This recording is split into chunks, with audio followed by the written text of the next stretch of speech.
if you have good attacking players, it's all about attacking players. Look at what happens in the NBA.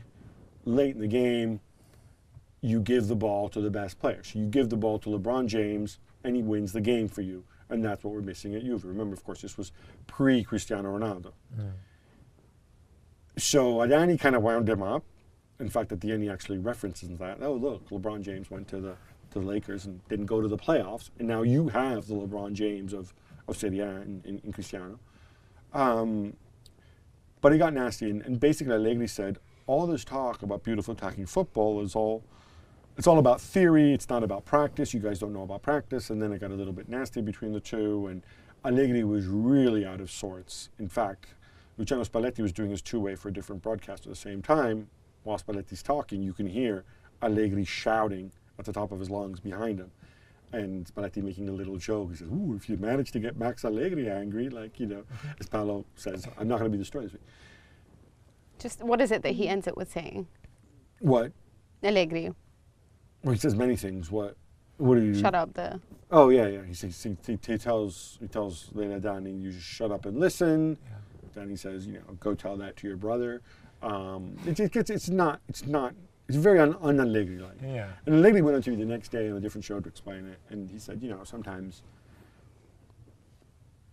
there is so much pressure, and after the game, and people go and they have a go at you about all these little things, and they don't know what it's like for a manager on a day-to-day basis. I can see Allegri's side of it. I think Allegri undermines himself a little bit because he also says things like football is a stupid game for intelligent people, which seems really clever, and then you realize there's not much substance there. Yeah, he says a lot of stuff like that. Yeah, he's a philosopher. He tries to be, and a lot of it is kind of empty. And the other thing undermines himself because he's the guy who said we need to dominate the opposition. He's the guy who says we need to go and take it. So if you say, Dan, I think when you correctly diagnose the problem and then you can't deliver on it, then I think it's fair to criticize. Yeah, I mean, I watching it in real time. And I, like you, and I have a lot of time for Adani. I think he says a lot of thoughtful stuff. And I thought that, Allegri sort of went down this line in a certain moment of like, oh, you're one of those people who reads a lot of books and knows nothing. And I was like, it's not really fair about Adani, actually. Like, he knows a lot, and also he did play, at the highest level for a long time. So at a higher level than Allegri. Right. So, so you're not talking to, me, for instance, who hasn't played professional football. You're talking to someone who knows. But at the same time, there was a point in that interview where it felt like Adani was just trying to talk over him as much as he could and provoke him. And so I think both parties were guilty of not handling themselves in the best way in that specific moment. Do you think, does this say something deeper about Allegri and his state of mind vis-a-vis what we talked about, the disappointment? I still don't know how to read what Agnelli said, because Agnelli says, oh, he's definitely staying, we're still cycles keeps going. And then I don't know if Agnelli hasn't said anything since then, but the rumor mill and stuff in and around Juve, the reaction of fans, there's people saying, should we make a change and whatever else. Do you think Allegri's feeling this?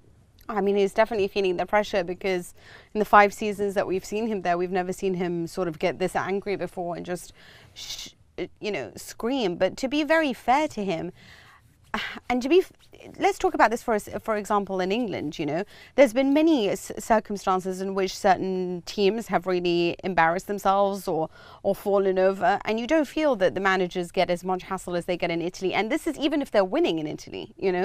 Allegri was coming under criticism even when he was doing exceptional things. There's no question. You're absolutely right. There's no question. There's a lot more pressure. So I just feel like, Italy. I remember reading a column from Rzouki last year after he's won the double. Being like, it is still terrible performances. It's still relying on individual quality. When you knew very well that a penalty by Ronaldo at the very end lost it for Juventus in the Champions League. It's not like you could think to yourself, oh my God, they were so poor.